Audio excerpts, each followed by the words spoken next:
Reading from the Holy Gospel according to Matthew. Glory to you, O Lord. Jesus said to his disciples, "I tell you, unless your righteousness surpasses that of the scribes and Pharisees, you will not enter the kingdom of heaven. You have heard it said to your ancestors, 'You shall not kill. Whoever kills will be liable to judgment.' But I say to you, whoever is angry with his brother will be liable to judgment. You have heard it said, 'You shall not commit adultery.' But I say to you, whoever looks at a woman with lust has already committed adultery with her in his heart. You have heard it said to your ancestors, 'Do not take a false oath, but make good to the Lord all that you vow.' I say to you, do not swear at all. Let your yes mean yes, and your no mean no. Anything more is from the evil one." The Gospel of the Lord. Praise to you, Lord Jesus Christ.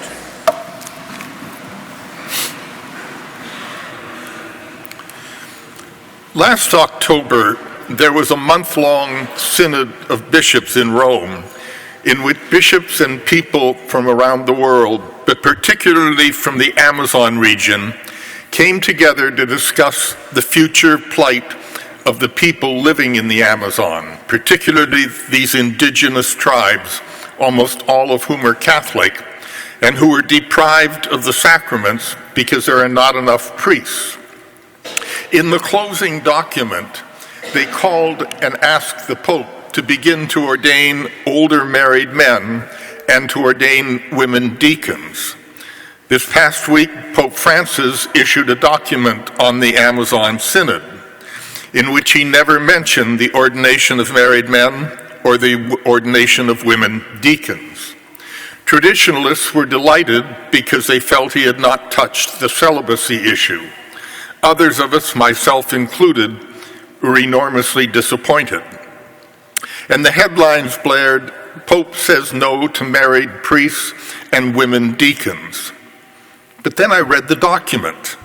That's not at all what he says. He begins the document by saying, "This is not in any way the final word on this synod."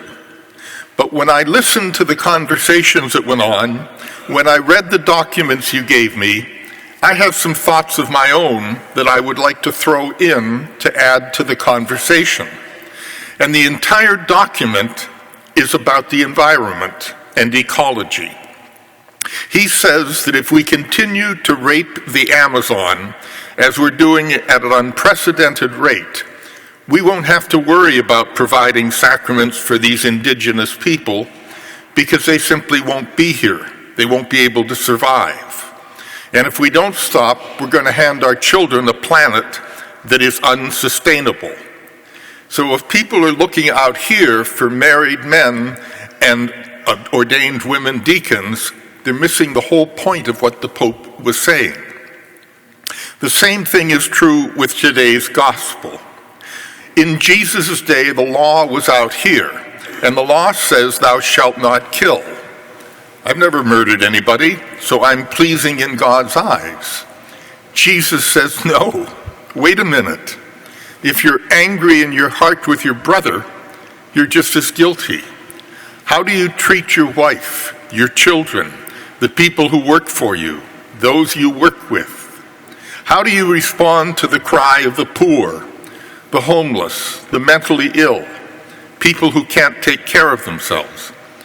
Jesus takes an external law, which is out here, and internalizes it, and says that if we want to be a follower of Jesus Christ, then it's all in here. None of it's out here. And if we're looking out here, we miss the point. Amen.